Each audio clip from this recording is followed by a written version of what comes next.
When your Mercedes doesn't move under its own power, you call John Deere and tell him to bring his chain.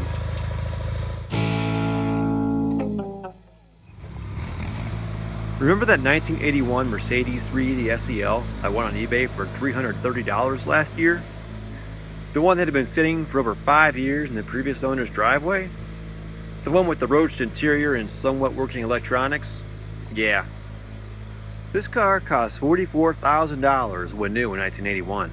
Adjusted for inflation, that's $124,000 today, so I feel like I still got a pretty good deal. Today, I'm going to take a look inside the engine and see exactly why the previous owner recommended I not start it in its current state. Looks like we got a slight transmission leak here.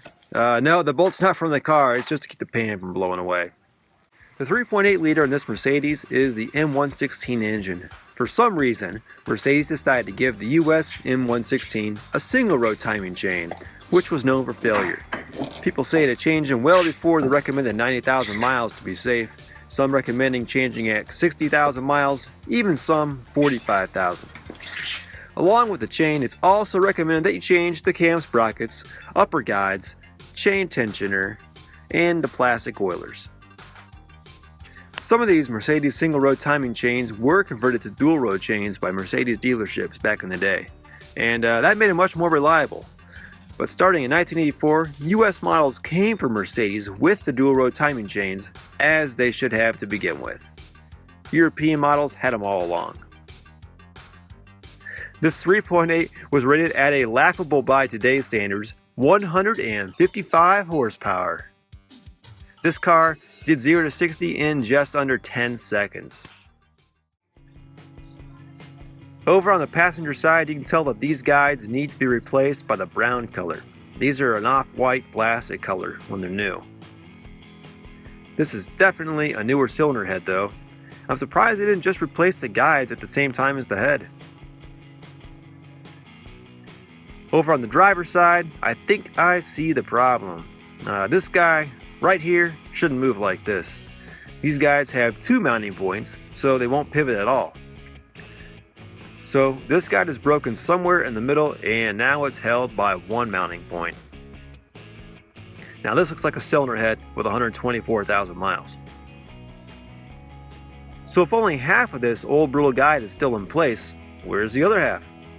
Let's see if we can find it the easy way without taking anything else apart.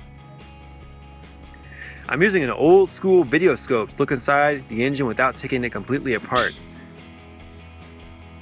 This thing is completely analog. There's even an RCA output, in case you want to connect it to an old CRT TV. Nowadays, they make these things that plug right into your smartphone for a much better picture, and they're not expensive at all. I'm following the timing chain past what's left of the broken upper guide.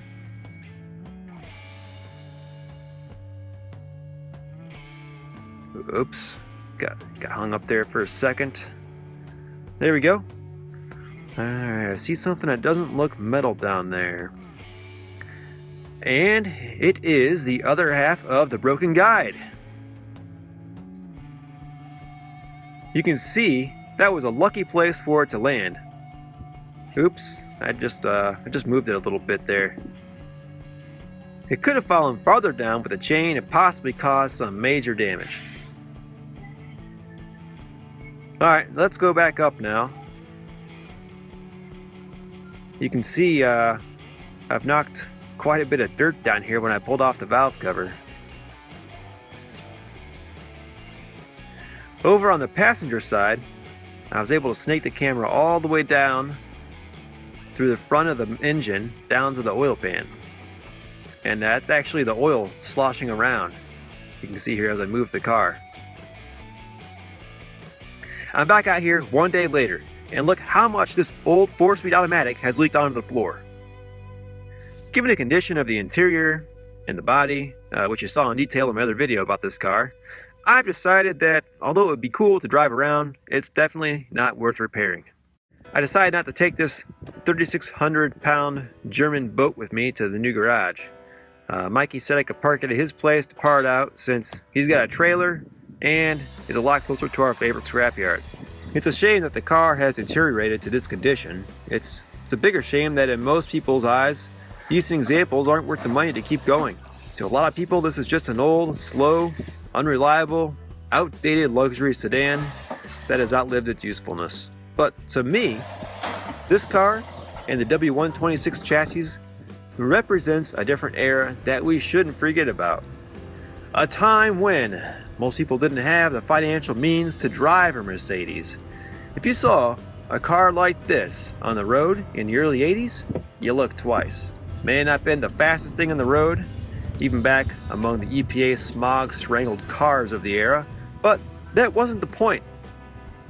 If you were in a W126 Mercedes, you probably weren't in a hurry to get anywhere because most likely nothing important began until you arrived. In today's busy technological world, this car wouldn't stand a chance. But, I mean, ambassadors are still riding these things around in some third world countries. Cars like the W126 Mercedes set the mark, yet manufacturers raise that mark so quickly that these older models, they just become money pits, despite being solidly built. This Mercedes wasn't for everyone back in its prime, and it still isn't 30 years later. Very few people have enough love for a car like this to keep it going. Combine that neglect with good old road salt and you have a once great car living a shortened life. However, the good parts from these riding cars can be saved to put towards better examples, and that's what I intend to do. I'm $330 into this 380 SEL, so I'm going to keep track of all parts sold to see how much profit someone can actually get out of a car like this. There's this younger cousin, Mike's 1988 190E. That one actually runs and drives, and he only paid $800 for it. They both look so timeless. So here we are in Mike's shop in progress. This one is 30 feet wide by 48 feet deep. So here's our plan. I'm going to keep this here. Come out here, once a week in the fall, pull some parts off of it until we're ready to scrap it. Now, of all your vehicles, which one does Shauna hate the most? Gold Mercedes. The 190E out there. My gold Mercedes. Yes. So now there's two. So she's gonna not be so happy about this. So tell me your plan is to pull your other one in front of this, Yeah, and she'll just look in. I'm gonna camouflage it with the other one, and then. And you don't think she's gonna notice? I Not get right away. I give it a week and a half. Because I'm gonna say about. I'll go with 2 weeks. okay, because she found about the Saab through Instagram. She's pretty crafty about spotting out cars.